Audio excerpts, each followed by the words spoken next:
Bismillahirrahmanirrahim. Assalamualaikum warahmatullahi wabarakatuh. Alhamdulillahirabbil alamin wassalatu wassalamu ala asyrafil anbiya wal mursalin wa ala alihi wa sahbihi ajmain amma ba'd. Para jamaah rahmati Allah Subhanahu wa taala, alhamdulillah segala puji bagi Allah Rabb semesta alam yang mana pada kesempatan kali ini Allah Subhanahu wa taala masih memberikan taufiknya kepada kita sehingga kita bisa melaksanakan salat maghrib. Kemudian kita lanjutkan dengan duduknya kita di majelis ilmu ini, yang mana tak pernah bosan kita memohon kepada Allah Ta'ala. Semoga dengan duduknya kita di majelis ilmu ini Allah Subhanahu wa Ta'ala mengangkat derajat kita, Allah Subhanahu wa Ta'ala mengampuni dosa-dosa kita, dan ini menjadi salah satu sebab masuknya kita ke dalam surga firdausnya. Amin ya rabbal alamin. Para jamaah rahmat Allah Subhanahu wa Ta'ala, alhamdulillah pada kesempatan kali ini kita masih dalam pembahasan fikih, dan kitab yang kita pakai seperti biasa yaitu kitab Matan Abi Syuja' atau Matan Al-Ghaya wa Taqrib. Dan kita sudah sampai kepada pembahasan fikih al-buyu atau fikih jual beli, dan sekarang kita sudah sampai ke pertemuan yang ke-11 ya. Kalau memungkinkan biidznillah ta'ala, sebagaimana yang disampaikan pada kesempatan yang sebelumnya, insyaallah kita targetnya bisa menuntaskan pembahasan dari fikih buyu pada kesempatan malam hari ini, sehingga di pertemuan berikutnya kita akan masuk ke bab yang berikutnya, itu fikih yang terkait dengan al-ahwal asyakhsiyah atau kehidupan rumah tangga seorang muslim, berarti dari mulai bab nikah, mahar, cerai, talak, rujuk, dan yang lain sebagainya. Kemudian para hadirin rahmat Allah Subhanahu wa taala, beberapa bab yang masih tersisa dari bab al-buyu atau bab jual beli dan muamalah, masih ada beberapa bab. Di antaranya yang pertama adalah bab yang berkaitan dengan al-muzayadah. Apa itu muzayadah? Secara bahasa aja, bahasa Arabnya nambah apa? Bertambah apa? Zaid ya kan? Zaid itu maksudnya artinya nambah. Berarti muzayadah saling bertambah. Berarti bab apa yang terkait dengan muzayadah? Harga apa yang kira-kira bisa terus saling bertambah? Terus-terusan bertambah? Kira-kira transaksi apa? Lelang. Lelang itu kan harga terus ditambah. Misalkan yang buka barang ya, yang punya barang pertama buka harga 1 juta, ya, ada yang mau 1.200.000, 1.300.000, terus nambah terus. Maka berdasarkan harga yang terus bertambah dan di stop pada penawaran tertinggi, ini disebut muzayadah. Secara bahasa aja artinya zaid atau ziyadah, artinya bertambah. Bagaimana pandangan fikih terkait masalah ini? Tentunya hukum asal dalam muamalah atau hukum asal jual beli transaksi secara umum adalah mubah ya. Hukum asal transaksi jual beli adalah mubah, berbeda dengan hukum asal ibadah. Kita pernah sama-sama tahu ya, pernah sama-sama belajar, hukum asal ibadah adalah haram atau terlarang sampai ada dalil yang mensyariatkan. Berbeda dengan masalah duniawi. Kebalikannya, kalau masalah duniawi, hukum asalnya segala sesuatu adalah mubah sampai ada dalil yang melarang. Maka hukum asal muzayadah atau lelang ini juga hukum asalnya adalah mubah, tapi ada beberapa praktik lelang yang bisa menjadikan jual beli secara lelang ini menjadi haram.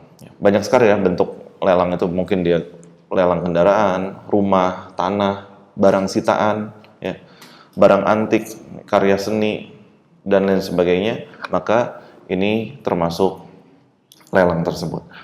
Kemudian para rahmat Allah Subhanahu wa taala, dalam hal ini juga ada kaitannya dengan lelang amal. Boleh nggak sih lelang tujuannya untuk donasi atau untuk mengumpulkan amal dari orang-orang, maksudnya mengumpulkan biaya untuk misalkan lelang buat bangun jalan, misalkan bangun masjid, bangun pesantren, misalkan bangun sekolah, atau mau didonasikan ke Palestina, seterusnya. Boleh nggak sih lelang amalan kayak gini? Boleh ya, hukum asalnya boleh. Maka ini pun pernah terjadi di zaman Rasulullah SAW, bahwa beliau, Nabi SAW, pernah menawarkan satu barang, kemudian menawarkan siapa yang mau beli. Kemudian ada yang bilang, saya mau beli ya Rasulullah dengan harga 1 dirham. Kemudian Nabi SAW menawarin lagi, siapa yang mau nambahin lebih dari 1 dirham? Ternyata ada lagi orang yang menawar lebih dari angka 1 dirham. Hadis ini sahih, diriwayatkan oleh Abu Dawud, Imam Tirmidzi, dan lainnya. Sehingga Nabi SAW sendiri pun pernah mempraktekkan praktek jual beli lelang tersebut, sehingga lebih kuat lagi hukum asalnya lelang bukan sekedar mubah, bahkan mubah yang jelas ada dalilnya. Kemudian para hadirin rahmati Allah Subhanahu wa taala, dalam masalah lelang atau muzayadah ini tentunya ada syarat-syaratnya. Di antara syaratnya adalah barangnya jelas harus barang yang halal ya. Barang yang mubah, tentunya tidak boleh barang yang haram. Kemudian barangnya sudah jelas dimiliki ya. Bukan barang yang masih belum jelas dimiliki. Misalkan kita lagi ikut undian, insya Allah pemenangnya dapat motor, terus kita belum jelas, pengumuman undiannya belum ada, tapi udah kita buka lelang aja, siapa yang mau beli nih motor saya habis ikut undian. Nggak bisa, kenapa? Karena kan belum jadi harta atau barang yang belum jelas dimiliki orang tersebut. Kemudian harganya harus ditetapkan dengan penawaran yang jujur, tidak ada unsur penipuan dan tidak ada unsur gharar ya. Maka barang lelang ini nggak boleh, misalkan kayak sekarang juga ada ya, orang jual barang ya, termasuk di marketplace itu mystery box misalkan. Ini barang pokoknya bagus tapi ditutupin. Ini barang pokoknya bagus, ini manfaatnya luar biasa, tapi nggak dikasih tahu barangnya apa. Maka jual beli seperti ini adalah jual beli yang haram, gharar. Entah itu dengan cara lelang ataupun tidak dengan cara lelang. Judulnya mystery box nggak boleh. Kenapa? Karena barangnya tidak jelas. Terlebih dalam masalah lelang, karena di sini harga akan terus-terusan bersaing, maka barang lelang syarat utamanya adalah harus jelas. Kalaupun misalkan yang dijual, misalkan karya seni, lukisan, ya harus dikasih tahu ini lukisan ori atau ini lukisan KW. Kemudian misalnya ini lukisannya ada cacatnya dan seterusnya, sehingga ketika ada unsur-unsur gharar di dalam lelang tersebut, maka lelang tersebut menjadi lelang yang haram. Sehingga barang yang dilelang harus jelas sifatnya dan juga kondisi barangnya. Misalkan orang mau lelang jual HP, HP-nya harus dikasih tahu, oh misalkan ini baterai health-nya tinggal berapa lagi, terus RAM-nya berapa dan seterusnya. Maka harus jelas, nggak boleh dia cuma bilang, nih saya mau lelang HP iPhone, cuman bilang HP iPhone aja, nggak bisa. Harus jelas, oh HP iPhone misalkan berapa, oh 17 Pro Max, oh warnanya oranye, RAM-nya berapa, misalnya 512 dan disebutkan, sehingga harus detail untuk barang tersebut. Kemudian yang bab terpenting dalam masalah lelang adalah yang berkaitan dengan syarat terakhir, yaitu najash. Apa itu najash? Najash adalah menaikkan harga barang bukan karena pengen ngebeli, tapi biar orang lain beli dengan harga yang lebih tinggi. Entah itu dia kong kali kong sama si penjual, si pemilik barang, ataupun dia iseng aja nawar. Dia nggak ada kong kali kong, cuman dia tahu misalkan ada orang yang dia nggak suka, dia tahu dia lagi ikut lelang dan orang ini ngincer barang tersebut. Ada orang misalkan ngelelang satu barang, satu lukisan misalkan dibilang 100 juta, terus dia bilang 120. Orang ini karena pengen banget bilang 130, dia bilang 150, padahal dia nggak niat beli. Cuman biar barangnya terus-terusan naik aja. Entah tadi kerjasama dengan si penjual ataupun dia pengen aja menaikkan harga barang, sehingga seolah-olah nilai harta tersebut menjadi tinggi. Maka najash yang seperti ini hukumnya haram. Terlebih kalau misalkan barangnya nanti jadi laku nih, walaupun bukan dia yang beli pada akhirnya. Tadi barang yang awalnya ditawarin 100 juta, buka harganya sampai akhirnya final jadi angka 200 juta. Tapi 200 juta nih pas ditutup harga 200, orang yang memang beneran serius beli, tapi di tengah-tengah antara harga 100 sampai ke 200 tadi, ada beberapa orang yang sengaja naikin harga 120, 130, dan seterusnya.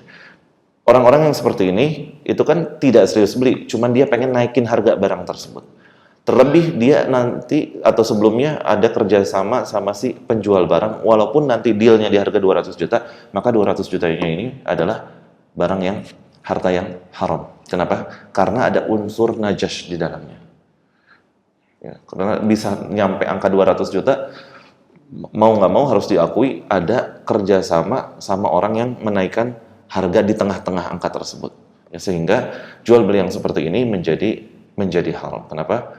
Karena tadi ada unsur penipuan, sehingga si pembeli asli dia membeli dengan harga yang sangat tinggi. Dan hadisnya jelas ya dalam Sahih Bukhari dan Muslim bahwa Nabi SAW melarang yang namanya najash tadi. Najash intinya tadi orang nge-up harga dengan tujuan agar barangnya terlihat lebih bernilai, lebih tinggi, dan dia tidak ada keinginan membeli barang tersebut. Kemudian tentunya akad lelang ini terjadi ketika penawaran ditutup ya. Misalkan udah tutup ya angka 200 juta ya, nggak ada lagi, udah semua nggak ada lagi, oke. Kemudian udah tutup harga, udah close, udah disepakati 200 juta. Maka penjualan atau penawaran dengan harga tertinggi ini yang menjadi pemenang ya, sebagaimana sama-sama kita tahu. Nah sekarang yang jadi masalah, pertanyaannya, boleh nggak sih menawar barang harganya lebih tinggi sebelum akad selesai? Belum ditutup.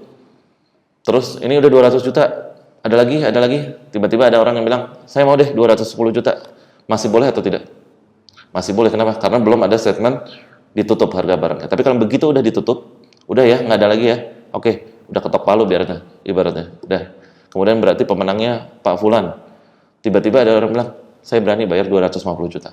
Boleh atau tidak? Tidak boleh, haram. Entah itu si penjualnya, yaudah deh ini harganya lebih gede, 250, ataupun si pembelinya juga tetap haram. Kenapa? Karena dia sudah masuk ke dalam larangan hadis dari Nabi sallallahu alaihi wasallam, wala yabi' ba'dukum ala bai'i ba'd.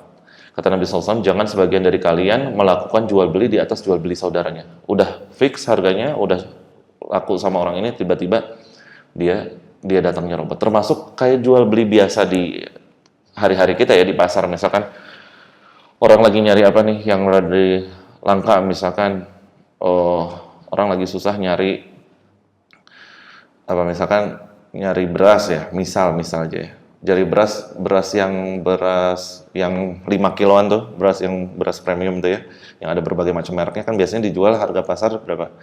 74.500. Lagi jarang nih. Kebanyakan merek-merek lain yang udah harganya 90.000 dan seterusnya. Sehingga sisa satu, tiba-tiba ada ibu-ibu mau beli, berapa Pak? Ini 74.500. Terus ada yang bilang, udah Pak, saya berani bayar 80.000. Boleh atau tidak?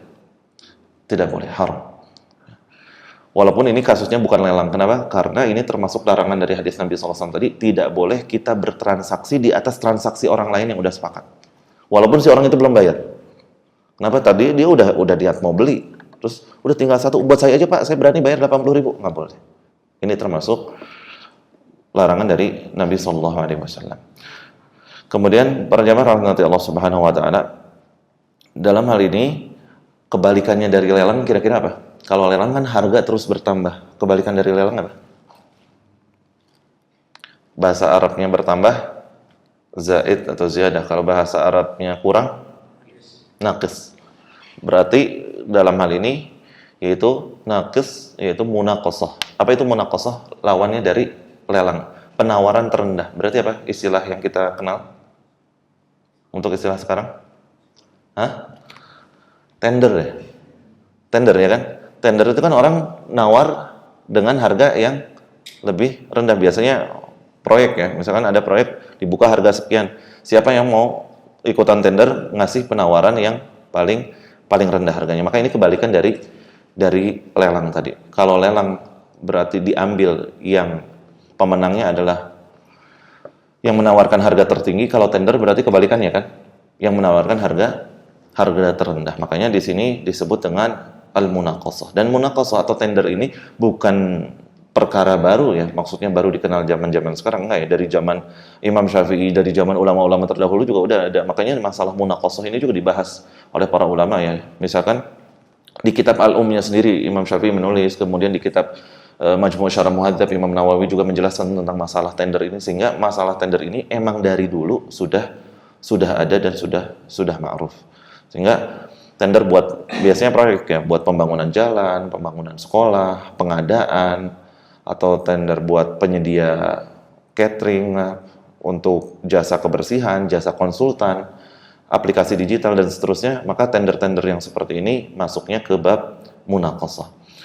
Para jamaah rahmati Allah Subhanahu Wa Taala, munaqashah atau tender sama seperti muzayadah, hukum asalnya dia adalah mubah dan tidak terlarang, tapi dia tidak ada dalil spesifik seperti muzayadah. Kalau muzayadah atau lelang tadi pernah terjadi di zaman Nabi SAW. Tapi kalau tender tidak ada dalil yang menunjukkan bahwa tender pernah terjadi di zaman Nabi SAW. Tapi di zaman setelah beliau itu ada. Makanya sampai di zamannya Imam Syafi'i rahimahullah taala, Imam Syafi'i kan lahir tahun 150 Hijriah. Berarti dari dulu banget sudah ada yang namanya tender ini. Tapi para ulama mengatakan hukum asalnya dalam masalah ini adalah mubah, sehingga hukum asalnya tender hukumnya boleh ataupun mubah selama ada syarat-syaratnya.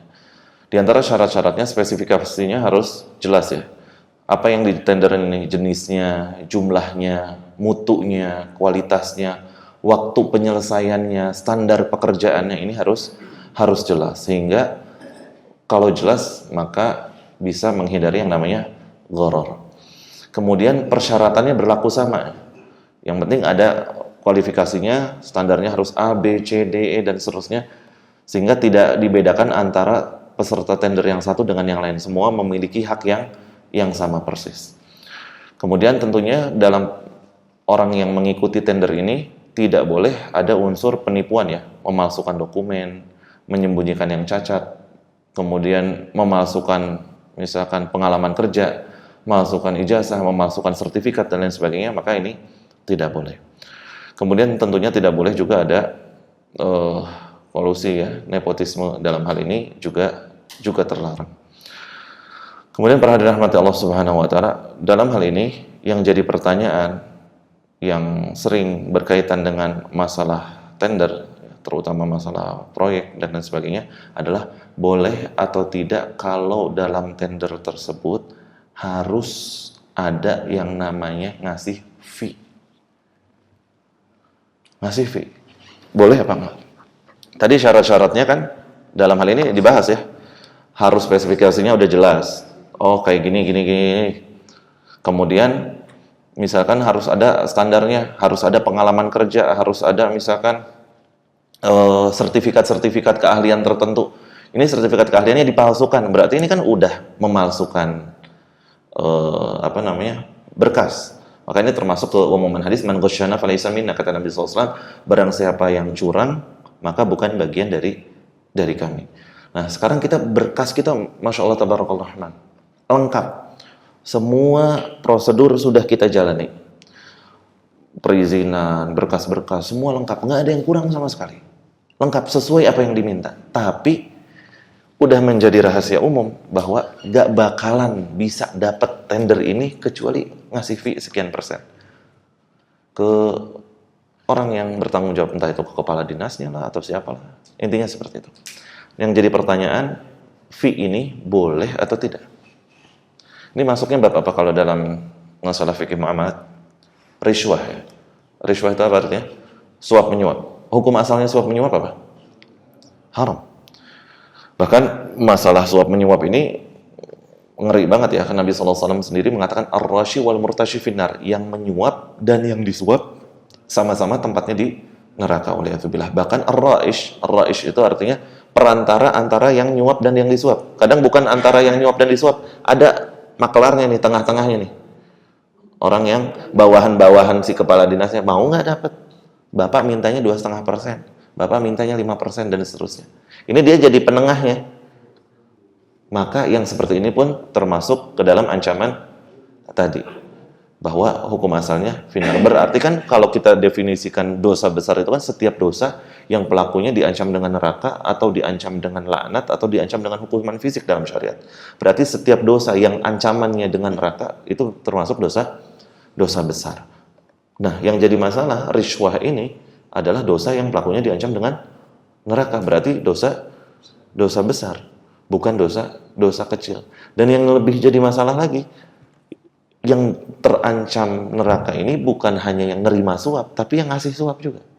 Nah, sekarang yang jadi pertanyaan, Ustaz, realistis aja, ini kita nggak mungkin, mustahil nih dapat tender nih kalau nggak ngasih fee.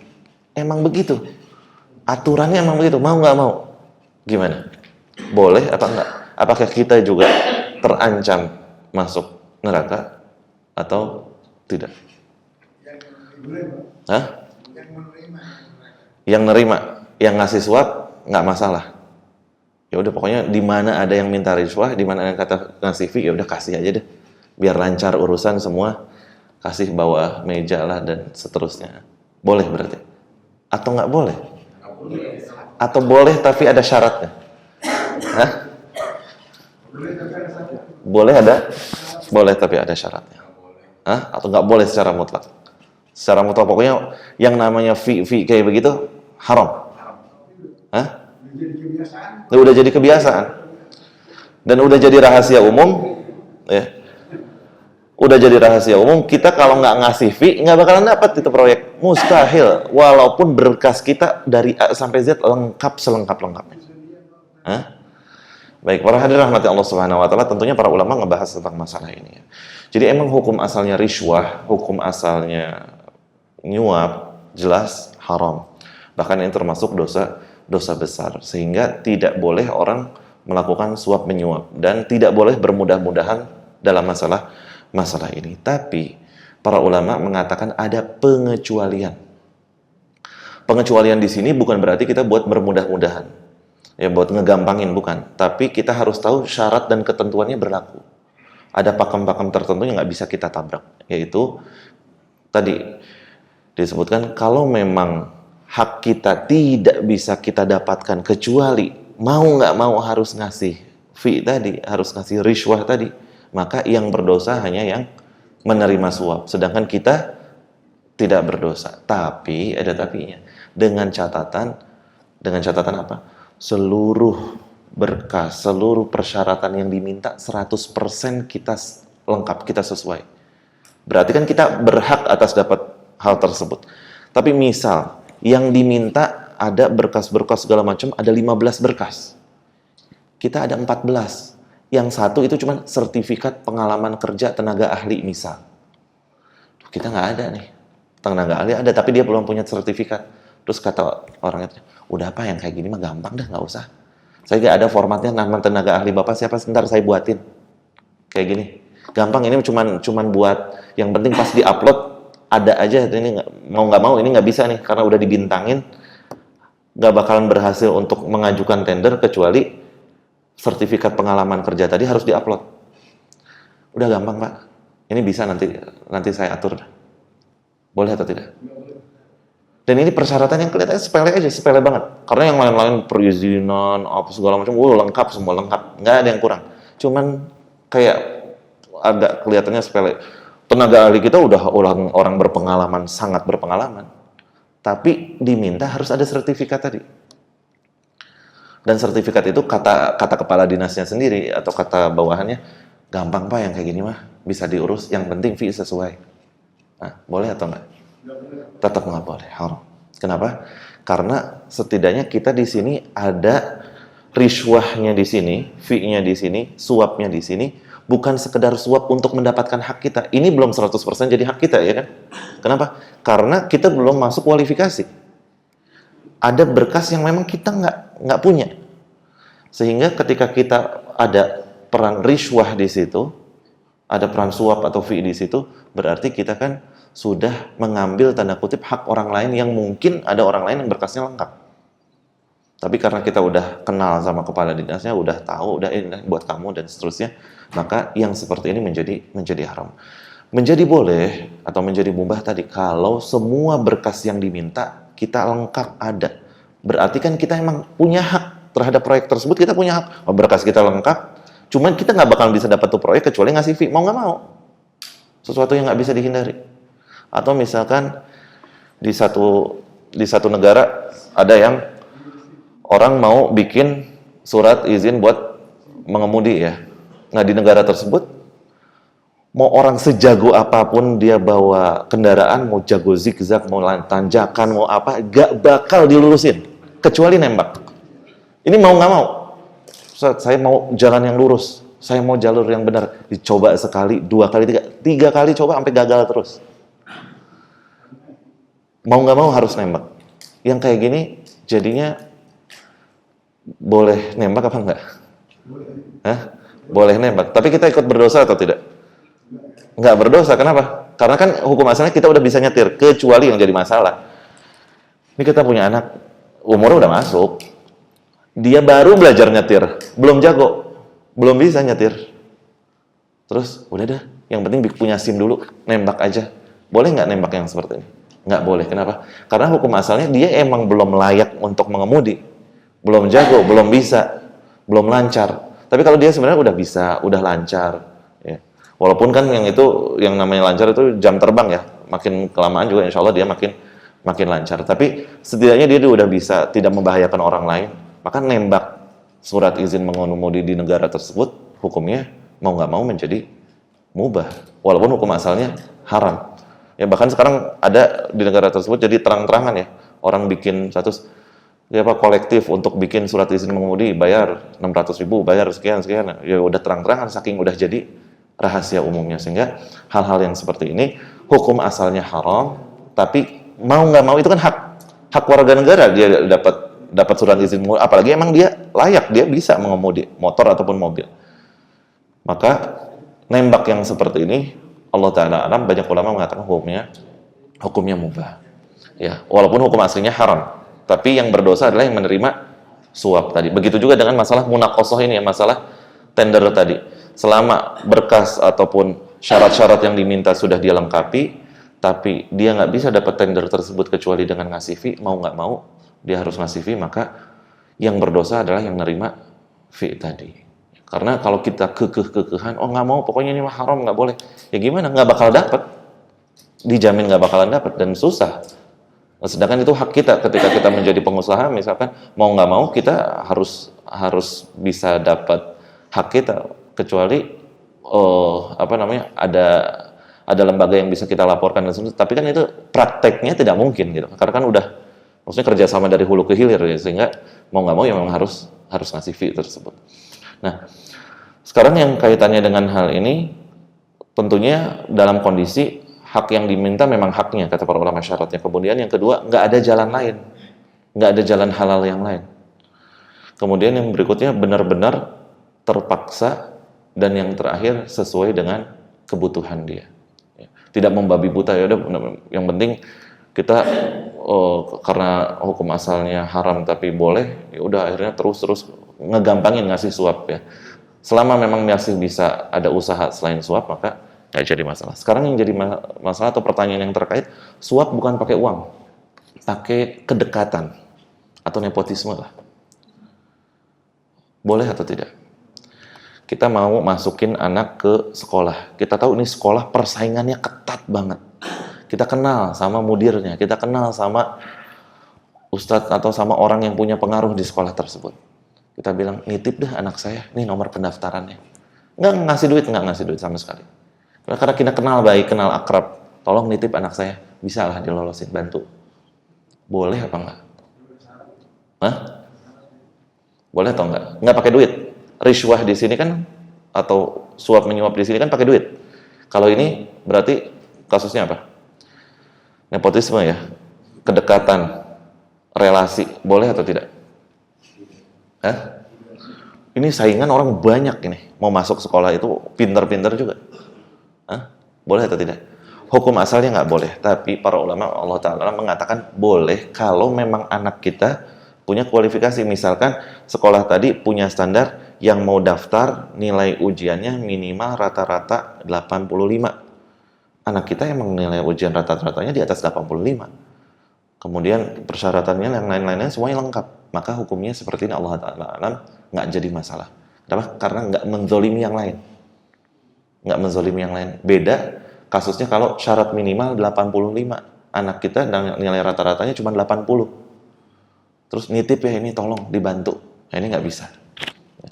Maka yang seperti ini tidak bisa. Tapi kalau memang sesuai dengan persyaratannya, kualifikasinya masuk, dan ada tambahan relasi tadi, maka ini tidak termasuk nepotisme, tapi sekedar bantuan orang dalam. Misalkan yang nilainya 85 ada 20 orang, tapi yang diambil cuma satu orang, karena yang diambil yang lain 86, 87, 88, 90, dan seterusnya. Maka yang diambil yang satu orang, yang tadi yang punya relasi, boleh atau tidak? Boleh, nggak jadi masalah. Kenapa? Karena memang sudah termasuk standarnya tadi. Nah, tentunya para dirahmati Allah Subhanahu wa Ta'ala, jadi tentunya dalam hal ini Islam sangat menegaskan tentang masalah keadilan dan tidak boleh ada yang namanya kezaliman. Cuman dalam beberapa hal tidak terlalu yang ketat ya.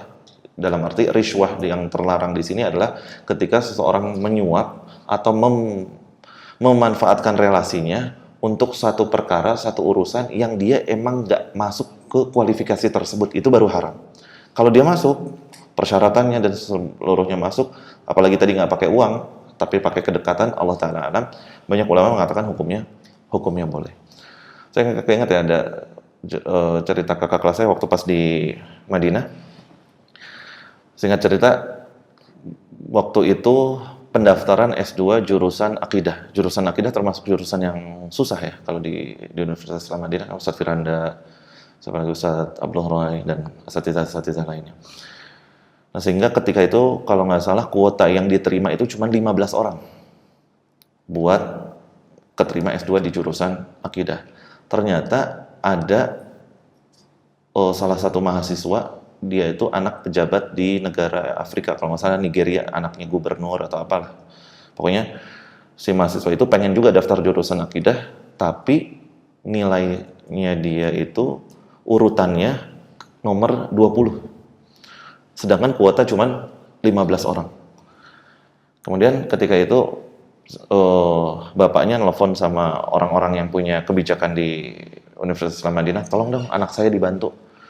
Pas dicek, aduh, urutan anaknya urutan ke-20, sedangkan yang diterima cuman kuotanya 15 orang.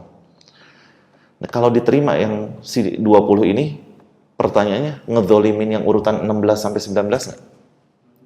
Ngezolimin nggak? Ngezolimin. Akhirnya, saya masih ingat ya, waktu itu rektornya Syekh Andi Uklah, Hafizahullah Ta'ala, beliau akhirnya bilang, ya udah kalau kayak gitu, tahun ini kita ubah peraturannya, kuotanya kita jadiin 20 orang. Yaudah, berarti yang tadinya nomor 16 sampai 19 udah mau pulang ke negaranya masing-masing, udah Hamin 1, Hamin 2 sebelum mereka pulang, udah punya tiket pesawat, mereka udah mau pada pulang karena nggak keterima di S2. Tapi dengan izin Allah, karena yang satu ini dia punya relasi kuat dan dia nomor 20, akhirnya nomor 16 sampai 19 semuanya keterima, jadi keterima S2 juga. Sampai akhirnya semuanya alhamdulillah sampai sekarang udah sampai lulus S3 juga. Dalam artian hal seperti ini jelas lebih boleh lagi ya, sehingga tidak ada pihak yang terzolimi. Bahkan orang ini dikenal sampai sama teman-temannya orang yang bawa berkah. Gara-gara dia, teman-teman yang tadinya nggak lolos S2 jadi lolos S2 semuanya gitu kan. Yang urutan 16 sampai 19 yang tadinya mau pulang, akhirnya jadi ikutan keterima. Nah, tentunya yang seperti ini tidak ada yang namanya kezolimannya. Intinya para jamaah rahmat Allah Subhanahu wa taala, masalah rishwah tadi sebagaimana yang kita bahas, hukum asalnya adalah haram, tapi dengan kondisi-kondisi tertentu hukumnya bisa menjadi mubah, tapi ada syarat-syarat yang berkaitan. Kemudian para hadirin rahmati Allah Subhanahu wa taala, setelah bab lelang dan juga bab tender yang masih ada kaitan dengan hal ini, yaitu adalah bab al-arbun. Apa itu arbun? Al-arbun, ada yang tahu arbun? DP, uang muka. Boleh nggak sih dalam jual beli itu ada persyaratan kalau mau beli, ya bukti keseriusan harus ada DP dulu, boleh atau tidak? Boleh. Sekarang jadi pertanyaan, boleh nggak uang mukanya hangus kalau nggak jadi beli? Hah? Misalkan orang pengen beli mobil, harga mobil berapa? 200 juta. Ini lagi banyak nih yang nawar. Saya mau keep dulu. Kalau sebenarnya bilang keep dulu mah, saya nggak bisa jamin, Pak. Banyak yang mau. Harus ada DP. Ya udah, saya kasih DP nih 10 juta. Kasih DP 10 juta buat nge-keep. Ya udah, waktunya kurang lebih seminggu ya. Saya minta waktu seminggu. Nanti kalau misalkan jadi, berarti tinggal nambahin sisanya. Nah, yang jadi pertanyaan, DP ini menjadi sekedar uang jaminan aja biar barang ini tidak dibeli sama orang lain. Paham ya? Barang harga 200 juta, ngasih 10 juta. Nah, nanti dia harus bayar 200 juta lagi atau dia bayar sisanya yang 190 juta. Bayar sisanya 190 juta kalau jadi beli. Sekarang pertanyaan, kalau nggak jadi beli, tiba-tiba udah 1 minggu, Pak, kayaknya saya nggak jadi deh beli mobil. Duitnya harus dibalikin nggak? Hah? Dibalikin atau tidak? Jawabannya setelah azan insya Allah. Karena ada perbedaan pendapat di kalangan 4 mazhab. Allah Ta'ala a'lam. Wassallallahu wasallam ala nabiyina Muhammad.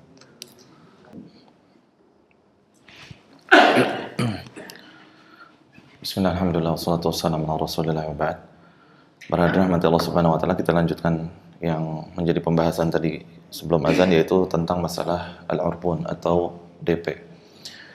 Dalam hal ini Emang ada perbedaan pendapat di kalangan ulama. Bagaimana kalau misalkan seorang tadi misalkan mau beli mobil harga 200 juta, kemudian dia sudah DP 10 juta dan sepakat untuk ada waktu tenggang 1 minggu. Kemudian setelah 1 minggu, kalau misalkan si pembeli jadi beli, kan tinggal nambah 190 jutanya. Ya. Entah itu dengan cara dibayar cash ataupun dicicil. Boleh nggak sih kalau nantinya jadi beli tapi mau dicicil tapi ngasih DP duluan? Nah, ngasih DP duluan. Misalkan udah ngasih nih 10 juta. Terus pas seminggu kemudian dia bilang, saya jadi beli deh, tapi nggak jadi cash, jadinya dicicil aja, jadinya kredit aja. Boleh nggak seperti itu? Hah? Nggak boleh. Ini yang 10 juta, ini tetap hitungannya DP. Terus tapi akhirnya setelah itu, si yang punya mobil bilang, aduh nggak bisa, saya maunya cash. Saya butuhnya cash. Atau gini aja deh, boleh kalau mau cash 200 juta, tapi kalau mau kredit jatuhnya nggak 200. Kreditnya berapa lama temponya? Ya, minta 2 tahun lah. 2 tahun lumayan. Saya minta jadinya 280 juta deh kalau mau kredit. Boleh nggak ya kayak gini? Nah, ngasih 2 harga dalam satu barang boleh nggak? Misal orang bilang tadi, ini mobil kalau mau beli cash harga 200 juta. Ini sebelum kita bahas DP dulu ya, biar ada gambaran. Ini kalau mau beli mobil cash harga 200. Tapi kalau mau beli kredit harga 280. Terserah, mau beli cash fadhol ahlan wa sahlan, mau beli kredit juga silahkan. Boleh nggak? Ini termasuk ngasih 2 harga dalam satu barang atau tidak? Hah? Ngasih 2 harga dalam satu barang? Ngasih 2 harga dalam satu barang haram atau boleh? Hah? Hukum asalnya ngasih 2 harga dalam satu barang kan nggak boleh. Tapi di sini tidak menjadi larangan sehingga nggak boleh. Kenapa? Karena belum terjadi akad atau transaksi. Maka ketika misalkan kalau mau cash 200 juta, kalau mau kredit 280 juta, terserah. Oh saya mau cash aja, ya udah bayar sini 200 juta.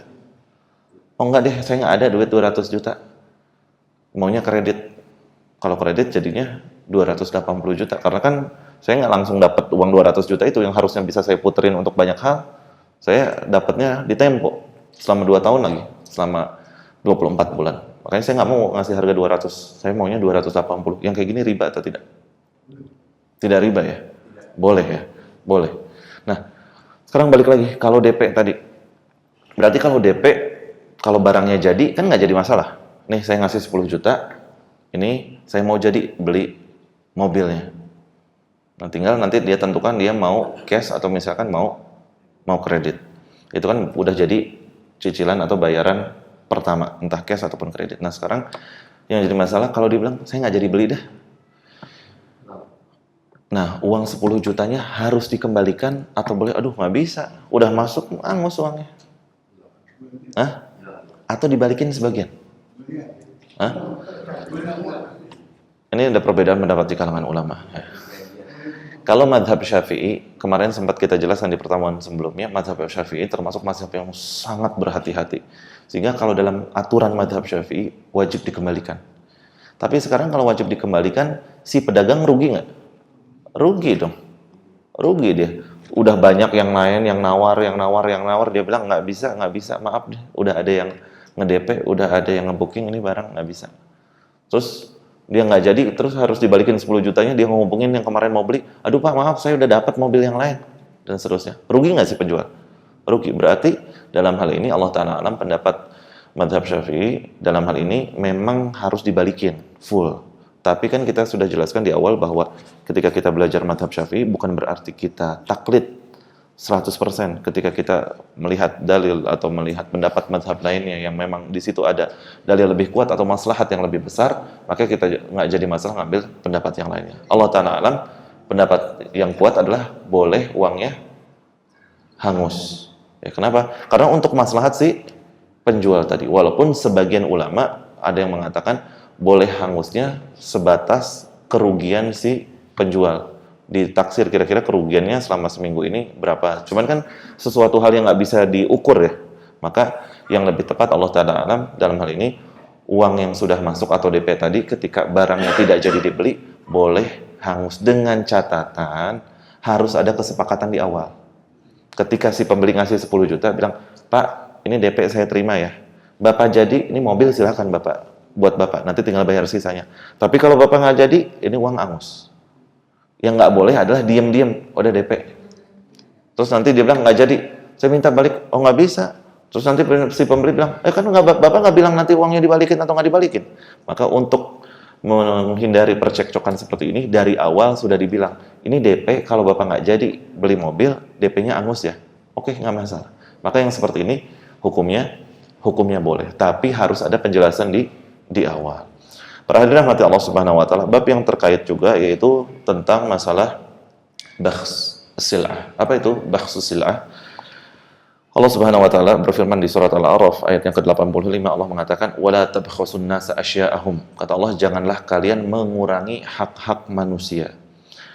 Ya, kalau dalam masalah lelang tadi kita kenal ada istilah apa? Najash. Najash itu kan tadi ya yang nge-up harga barang lelang biar harganya terlihat tinggi dan ini diharamkan. Kalau dalam jual beli secara umum ada yang namanya bakhsu sil'ah. Bakhsu sil'ah adalah dia mengurang-ngurangi nilai barang tersebut tanpa alasan. Misal, ada orang jual motor, ini masih baru nih, motor NMAX masih bagus, masih baru 6 bulan, dia mau jual, terus yang mau beli, misalkan nanya, berapa mau dijual? Dilepas berapa? Saya lepas 28.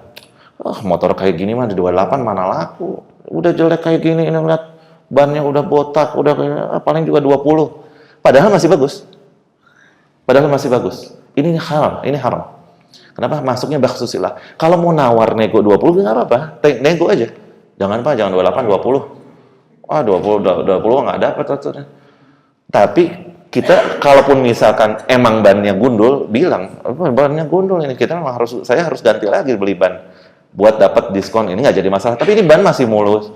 Terus dia cari-cari, wah ini kayaknya lecet nih. Wah ini lampu ganti. Wah ini akinya udah nggak ori nih, harus segala macam dicari-cari kesalahan dengan tujuan harganya biar diturunin. Maka ini termasuk bakhsu sil'ah dan haram. Kenapa? Sampai ada ayatnya.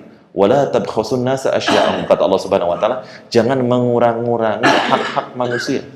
Maka kalau mau nego, hukum asalnya boleh nego dalam jual beli. Tapi kalau sampai cari-cari kesalahan yang memang tidak ada kesalahan pada barang tersebut, maka hukumnya haram. Atau misalkan menyembunyikan harga pasar. Bakhsu sil'ah itu menyembunyikan harga pasar juga. Contoh apa?